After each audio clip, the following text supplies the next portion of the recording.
Buenos días, mis hermanos, les saludo en el amor del Señor. Un domingo más nos juntamos para estudiar y aprender de la palabra del Señor. Aquí estamos en esta clase de escuela dominical para seguir avanzando en el Evangelio según San Juan.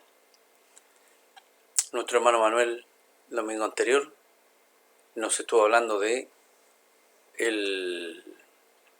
la mujer samaritana, todo el proceso que ella pasó en ese encuentro que tuvo con Jesucristo hasta llegar a reconocerlo como el Mesías, como el Salvador que había sido prometido. Hubo todo un proceso que pasó esta mujer. Bueno, ahora vamos a continuar desde el verso 43 al 54, si es que el tiempo lo permite, y así con la ayuda del Señor podemos completar esta porción de la Escritura. Allí tiene un título en la Biblia que dice: Jesús sana al hijo de un noble.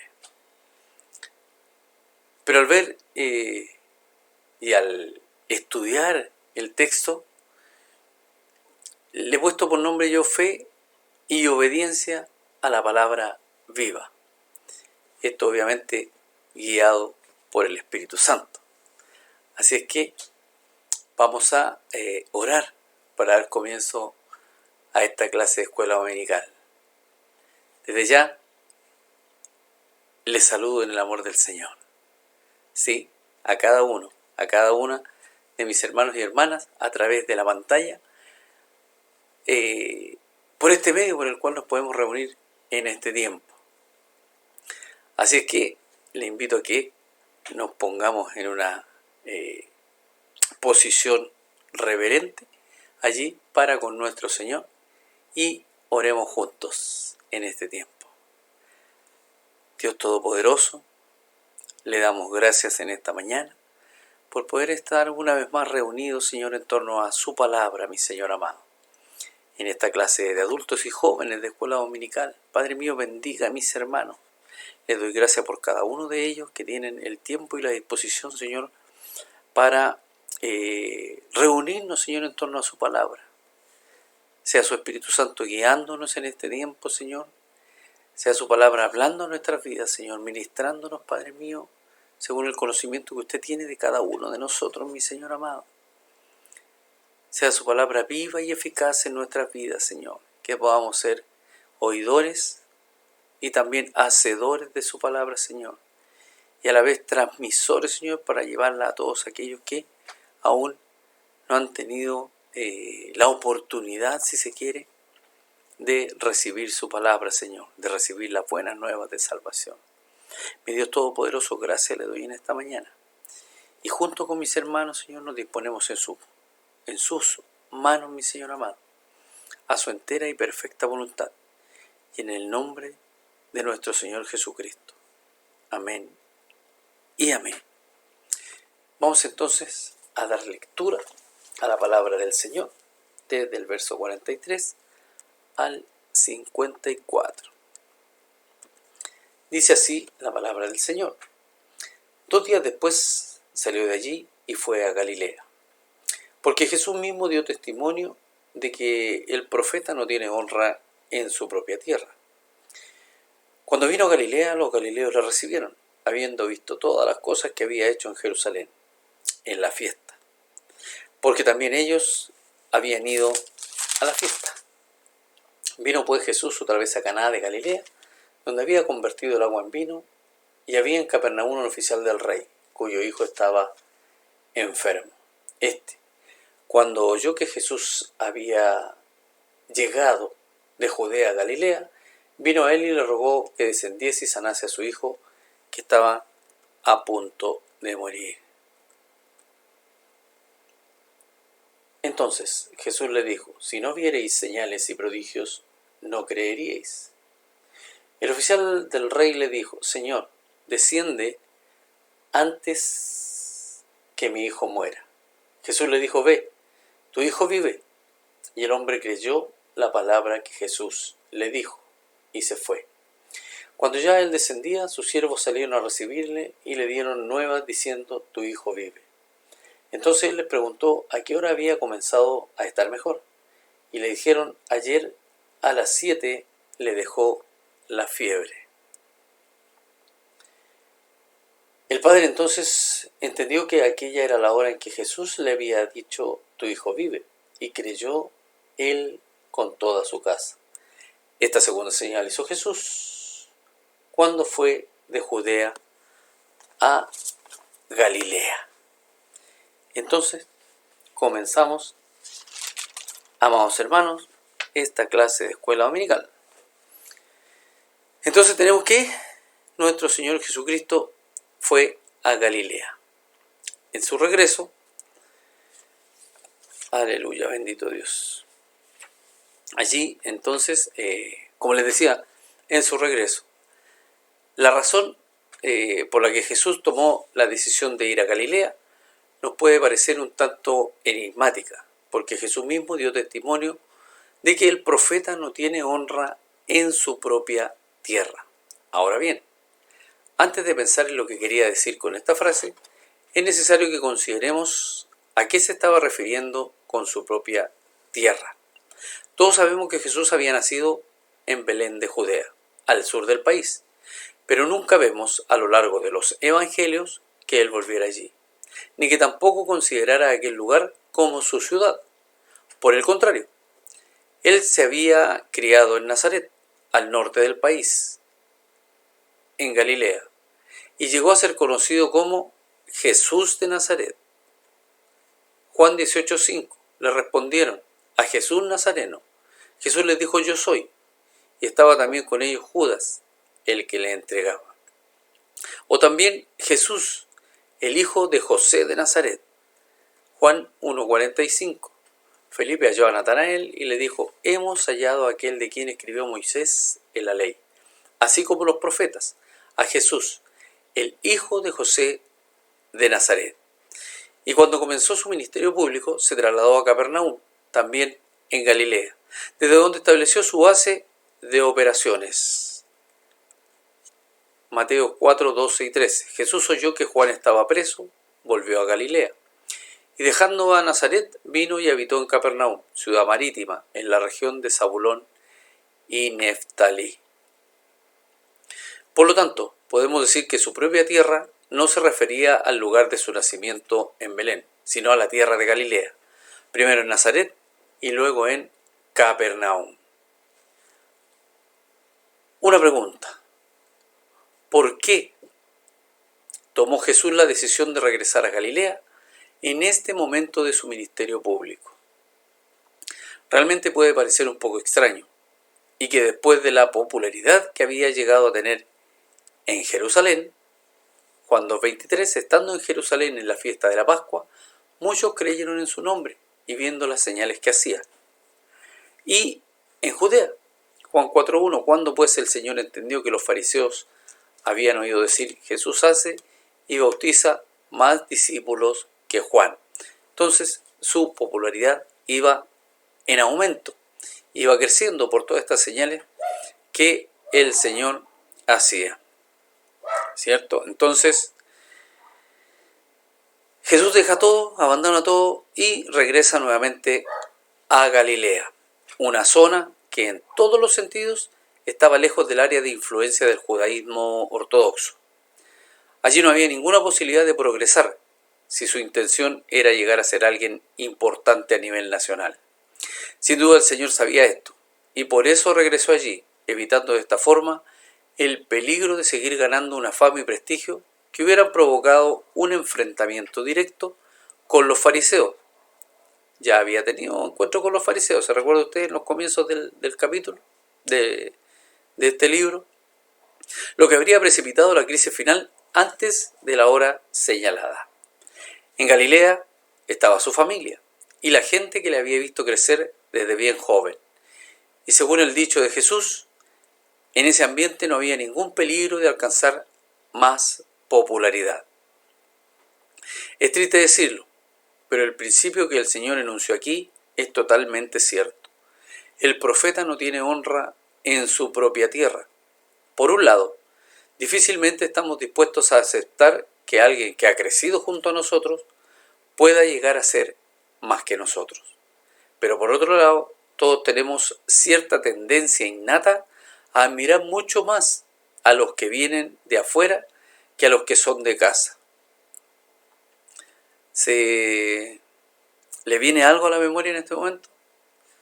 Hay algunas iglesias, algunas congregaciones que tienen esta manera de traer invitados, de invitar gente del extranjero en algunos casos, y lo proclaman por todos lados. Llegan hermanos que estaban mucho tiempo apartados del Señor, pero vienen no expectantes por lo que el Señor puede hacer, sino que vienen por la persona, por la importancia de la persona que está siendo, ¿cierto?, anunciada, por lo que pueda suceder, por algún milagro que pueda haber allí. Y no van por lo que tienen que ir, por alabar al Señor, por recibir del Señor, por adorar al Señor. Entonces, a veces le damos más importancia a los que vienen de afuera. Viene tal o cual pastor, viene tal o cual apóstol en algunos casos. Y eso hace que suceda esto, que lleguen o vuelvan hermanos que mucho tiempo que no se veían. Pero déjeme decirle que esta no es una actitud cristiana y deberíamos tener mucho cuidado con ella, porque tanto los de Nazaret como los de Capernaum llegaron a despreciar por esto mismo al Hijo de Dios, perdiendo así innumerables bendiciones. Ese es el riesgo que se corre, perder las bendiciones del Señor por ir tras un nombre o tras una persona. Los galileos le recibieron habiendo visto todas las cosas que había hecho en Jerusalén. Aparentemente, la acogida que en principio le dieron los galileos a Jesús, cuando nuevamente llegó a su tierra, choca con el versículo anterior. Pero no debemos entender este recibimiento en el sentido de creer en Él, sino más bien como una admiración parecida a la de aquellos que en Jerusalén creyeron en Él, viendo las señales que Él hacía. Podemos decir que todos ellos eran personas que habían quedado impresionadas por sus milagros, pero que no entendían ni aceptaban quién era Él de verdad. Por esto, Jesús no se fiaba de ellos y con el tiempo llegaron a rechazarle y a abandonarle. Juan 6:66.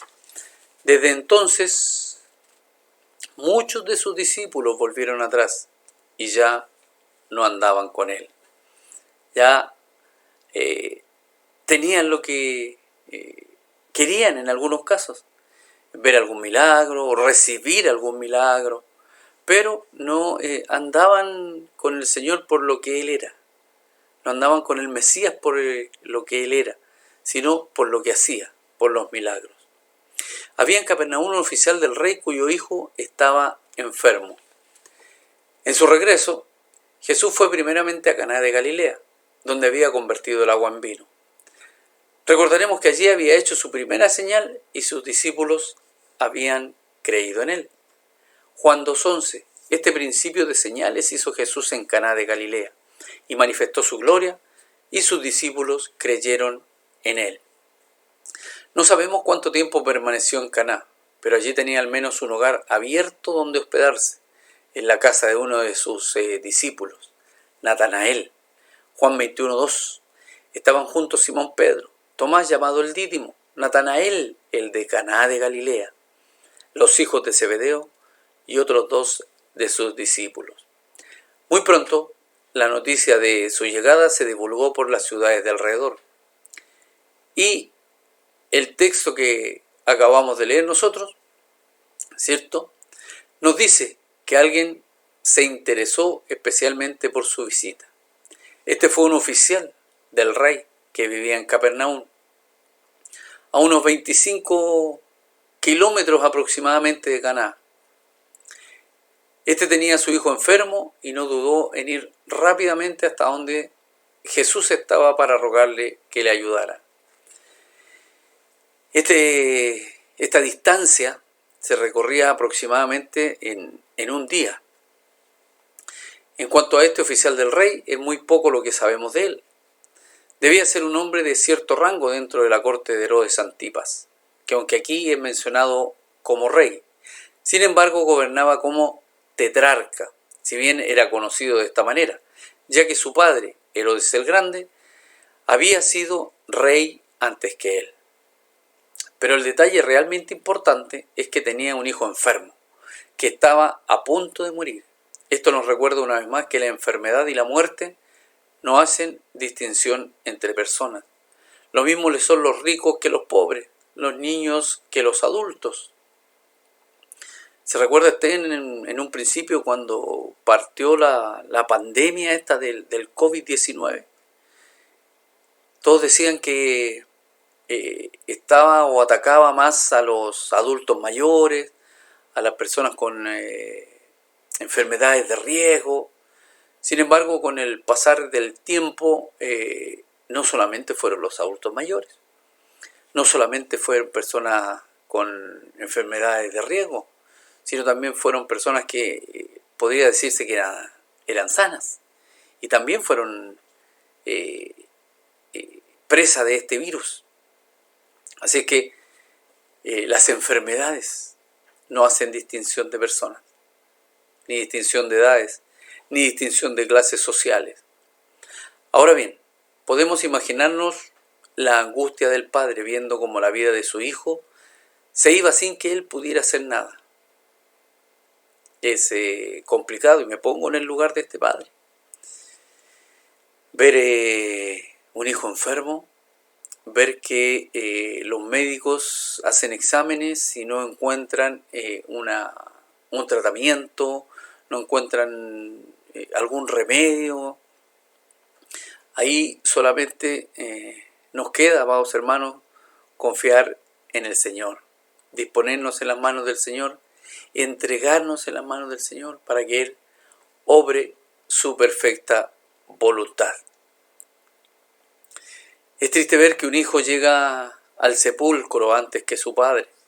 Lo natural es que sean los padres primero que los hijos, pero a veces esto no es así.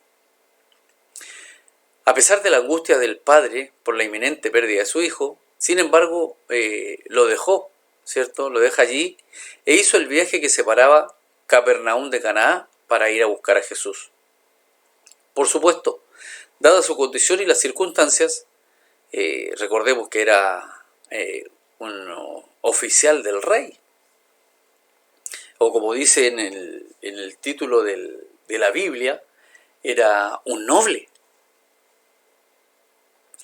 Entonces él bien podría haber enviado a algunos de sus criados, mientras él se quedaba acompañando a su hijo. Pero este varón no lo hizo así, sino que tomó la decisión de dejar a su hijo enfermo e ir personalmente a encontrarse con Jesús, lo que nos demuestra que de alguna manera creía en él.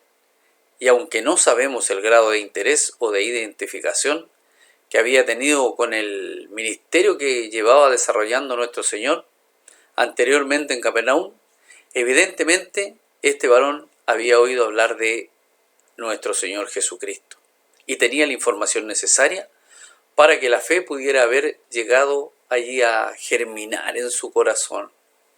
En cualquier caso, no cabe duda de que la aflicción nos despierta de nuestra comodidad y letargo. ¿Sí? Cuando estamos tranquilitos, cuando todo está con una tacita de leche, todo tranquilo, no hay problema.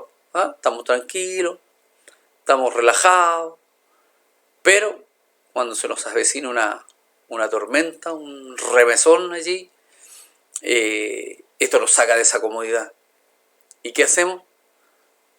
Orar al Señor, ¿cierto? Que es quien tiene el control de todas las cosas.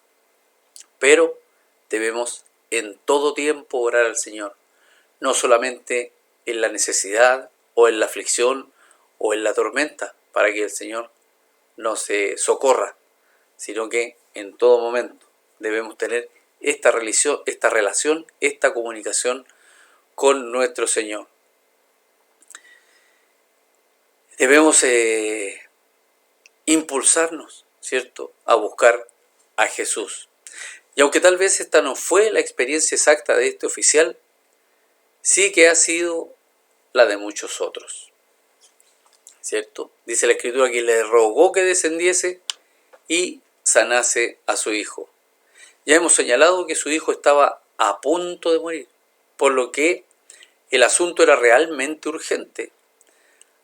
Así que nos imaginamos que el padre hizo su petición de forma insistente y desesperada. Jesús, ven conmigo. Imagínese usted la situación. Póngase allí en el lugar de este padre, la desesperación, la impotencia de no poder socorrer o asistir a su hijo. Y busca, ¿cierto?, la dependencia de Jesús. Ahora bien, aunque el padre tenía la fe suficiente para llegar hasta donde estaba Jesús y hacerle su petición, sin embargo había dos errores que el Señor se disponía a corregir.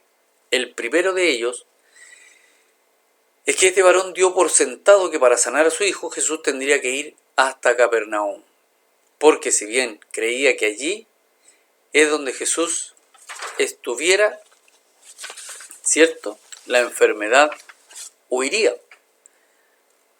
Si Jesús se hacía presente, la enfermedad iba a desaparecer. Sin embargo, no alcanzaba a creer que pudiera hacer un milagro desde la distancia.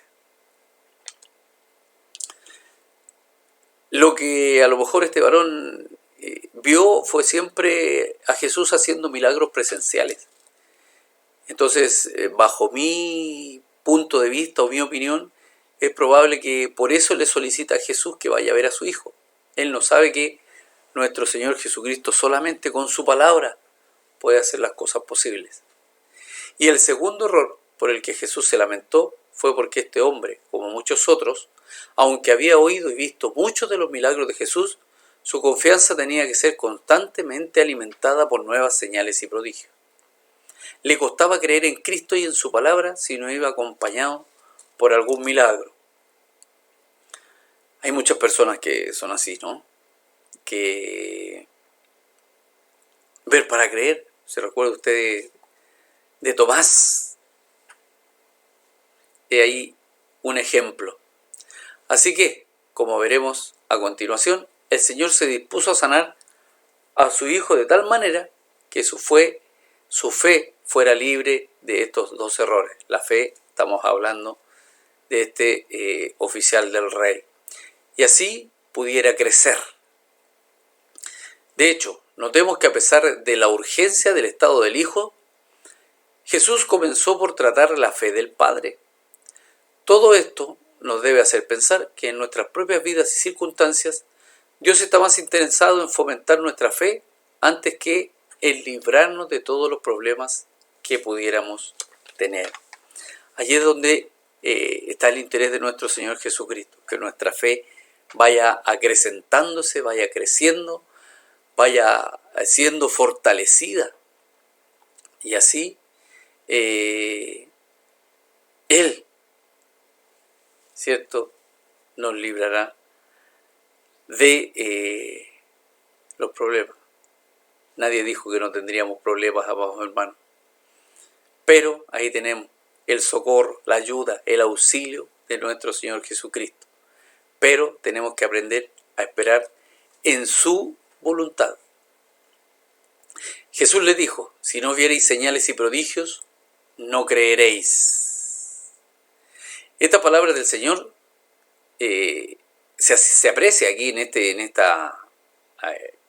este texto, ¿sí?, cierto reproche, que evidentemente no iba dirigido exclusivamente al oficial del rey, sino a todos en general. La razón de su queja fue porque lo único que parecía interesarles era verle hacer algo extraordinario y sensacional. Pero al Señor le contrariaba ser considerado como un mero obrador de milagros.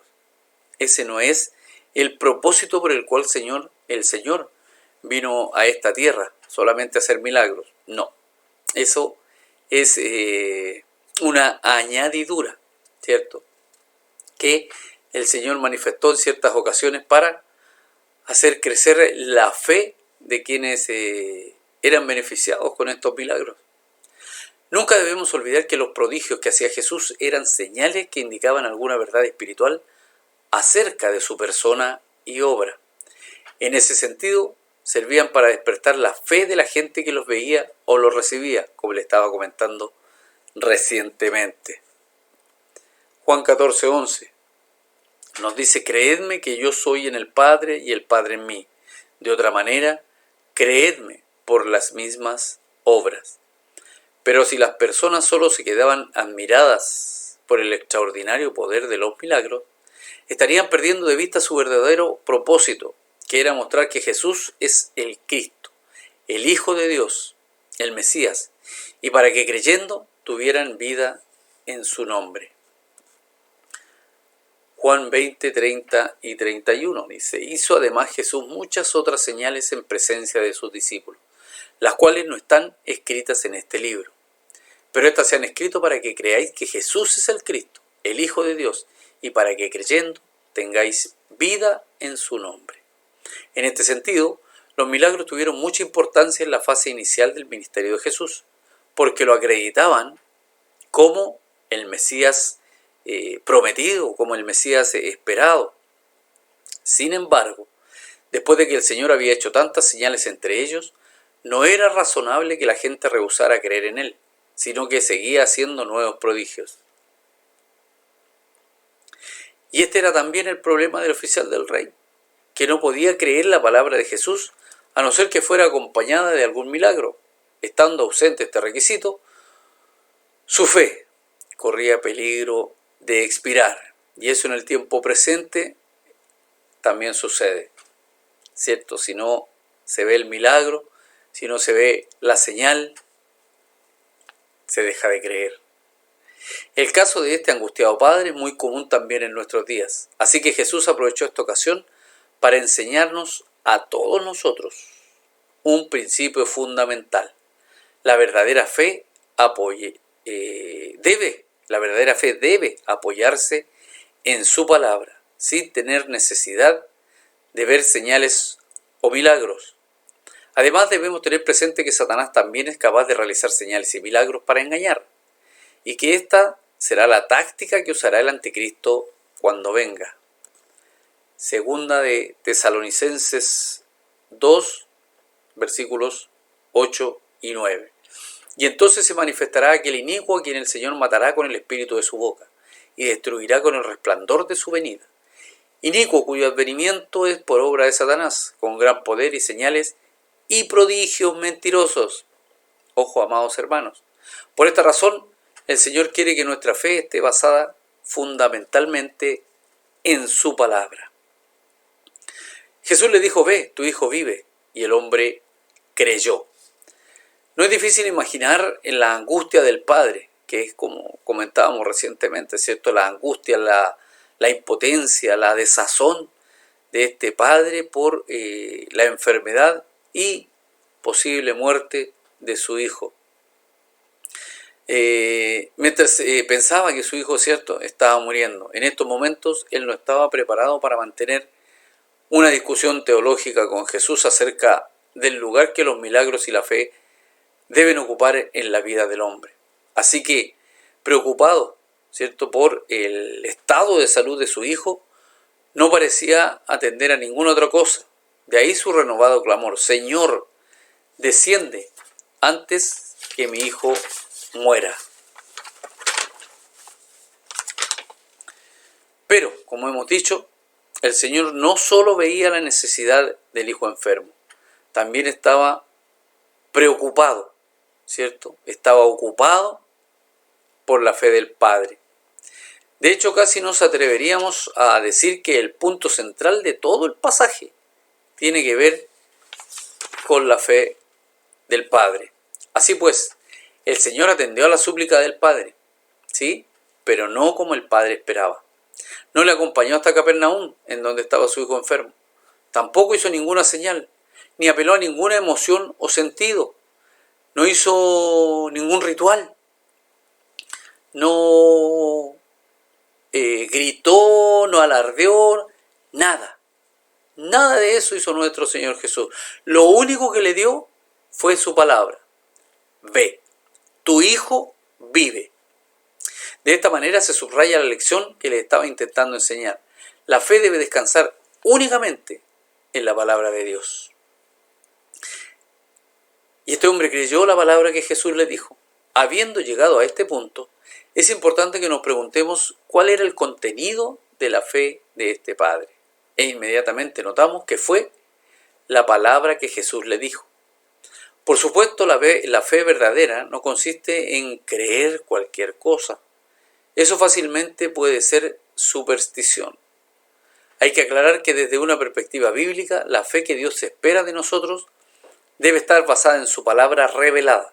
Esta es la razón por la que Pablo afirmaba lo siguiente en Romanos 10:17. Yo sé que usted se lo sabe, así que para que lo digamos juntos, este versículo. Así que la fe es por el oír y el oír por la palabra de Dios. Como vemos, hay una estrecha relación entre la fe y la palabra. Por ejemplo, cuando Judas escribe acerca de la fe que ha sido una vez entregada a los santos. Ahí en la cita bíblica Judas 1:3. La fe a la que se refiere no es la confianza personal que el creyente tiene en Cristo, sino el cuerpo de enseñanza que les había sido entregado y en el cual habían puesto su confianza.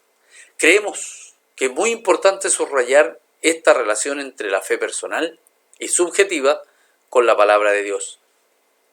Aquello que objetivamente debemos creer. Cuando esta relación se rompe, este nuevo tipo de fe no agrada a Dios y puede ser muy peligrosa para la persona. Desgraciadamente, vemos muchos casos en que esto ocurre.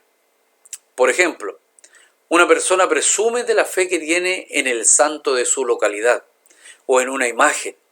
Ya estas se hacen favoritas las imágenes, ¿cierto?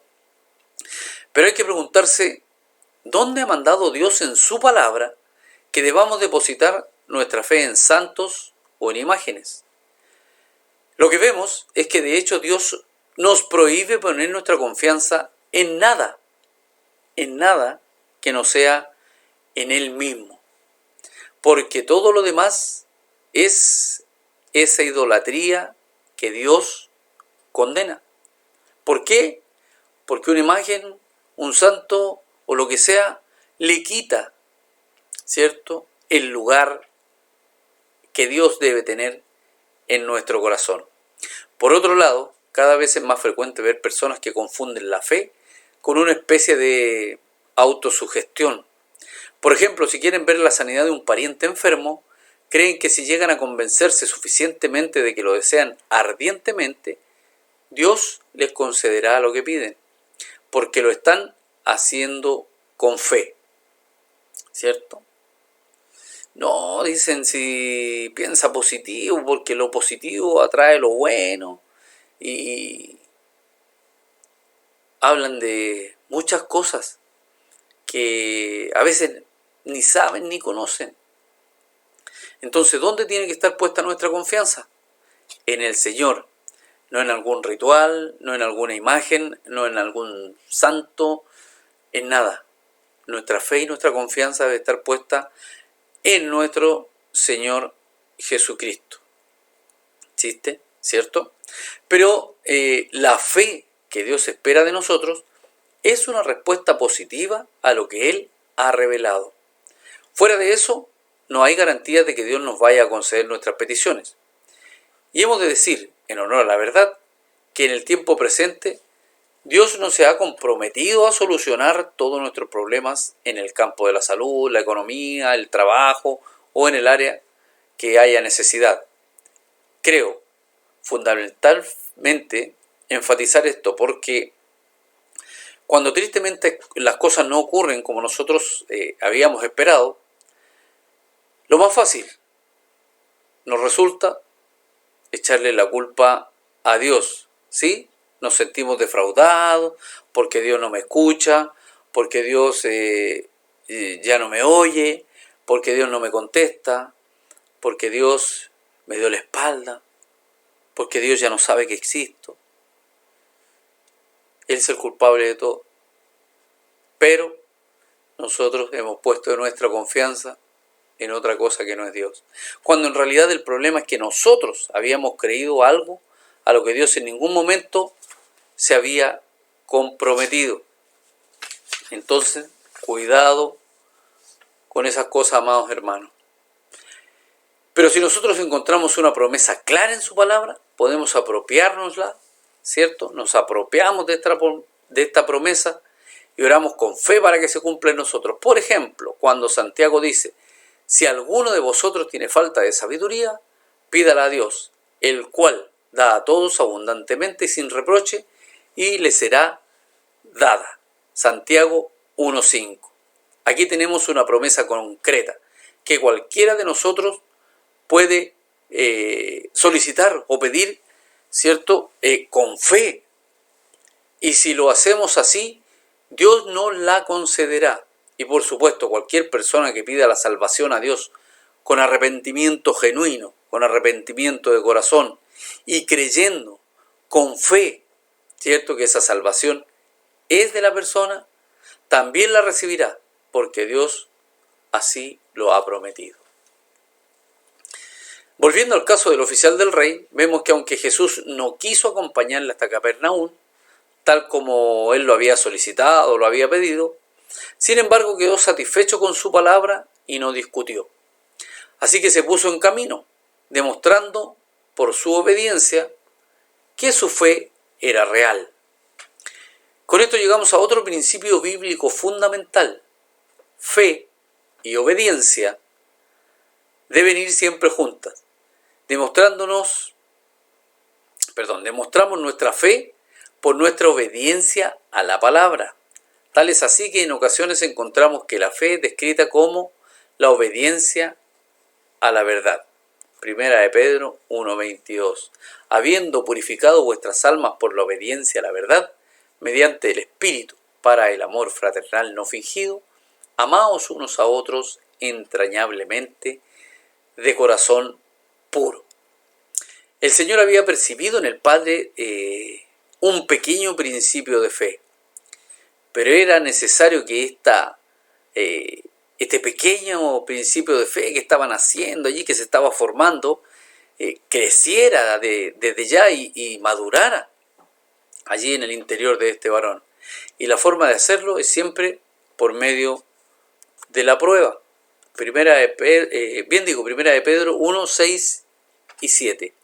En lo cual vosotros os alegráis, aunque ahora por un poco de tiempo, si es necesario, tengáis que ser afligidos en diversas pruebas, para que sometida a prueba vuestra fe, mucho más preciosa que el oro, el cual aunque perecedero se prueba con fuego, sea hallada en alabanza, gloria y honra cuando sea manifestado Jesucristo. Por eso, cuando el Padre obedeció la palabra del Señor y emprendió nuevamente el viaje de regreso a Capernaum, estaba dando un gran paso en su crecimiento espiritual. Estaba confiando en la palabra de Jesús sin haber visto ningún milagro. Y de esta manera iba a comprobar que cuando se tiene la palabra de Jesús, no es necesaria su presencia física. Ve, ¿cierto? Le dice, tu hijo vive. Eso es lo que creyó este varón.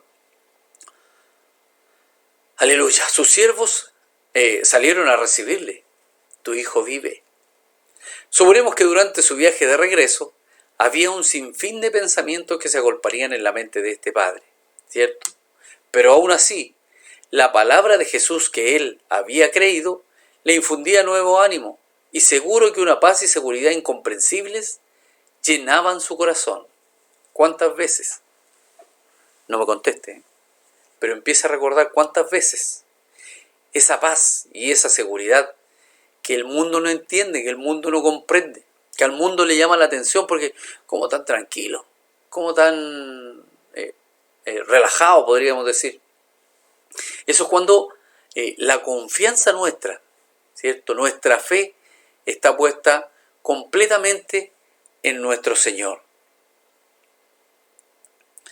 Y esta es también la experiencia de todos los que hemos puesto nuestra fe en el Señor.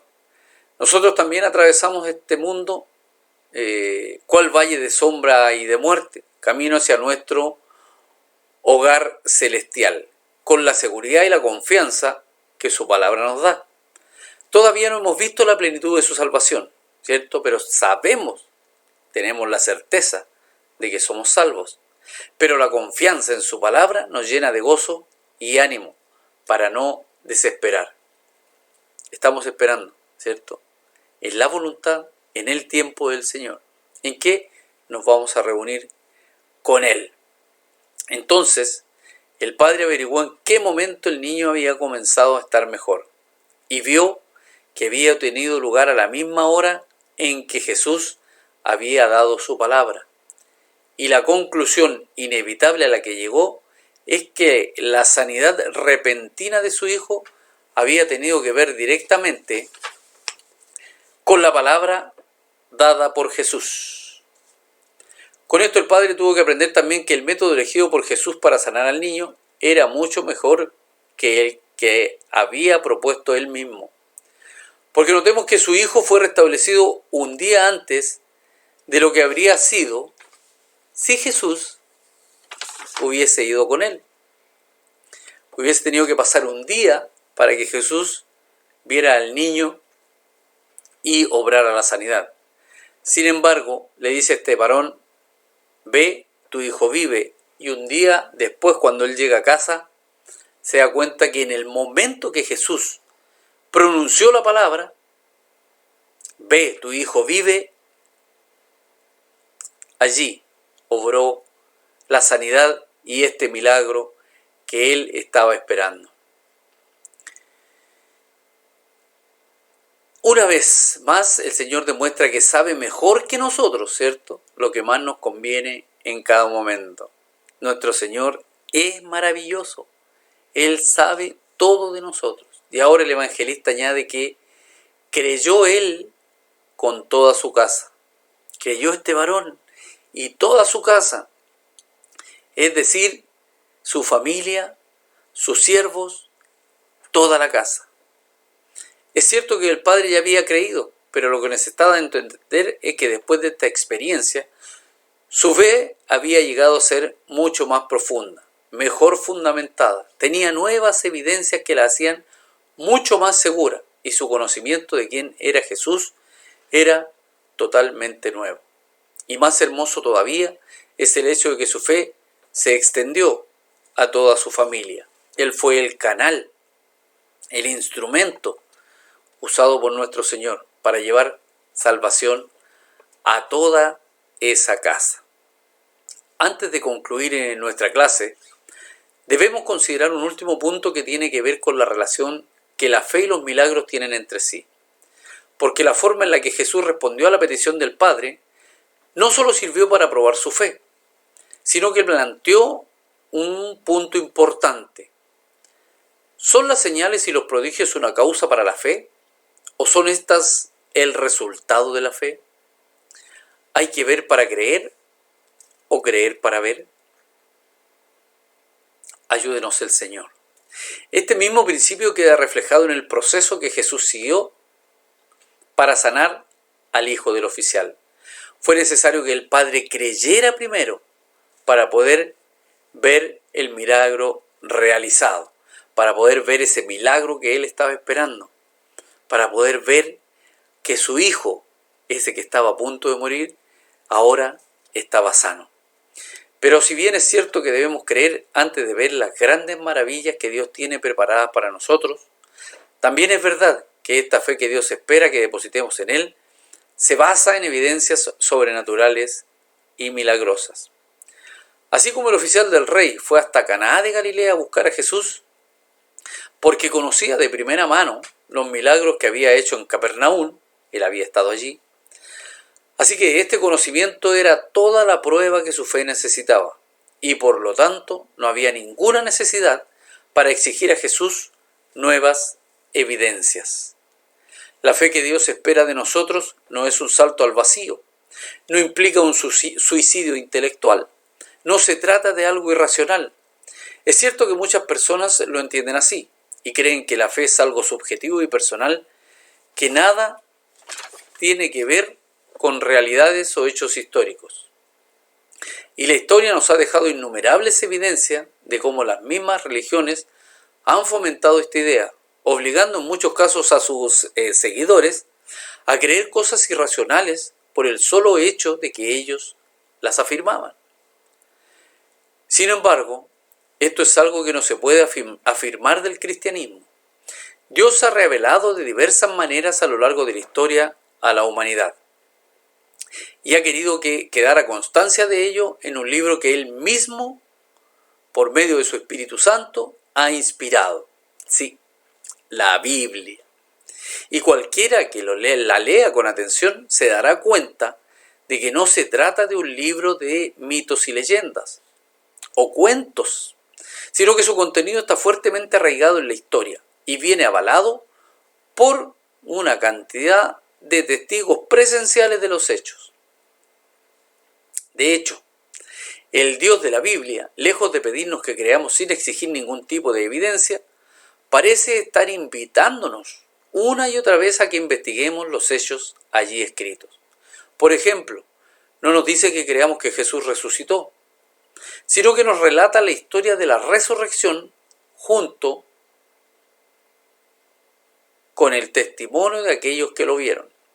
La Biblia nunca nos anima ni nos animará a creer algo que no es verdad o que simplemente es fruto de nuestra imaginación. ¿Sabe, mi hermano o mi hermana?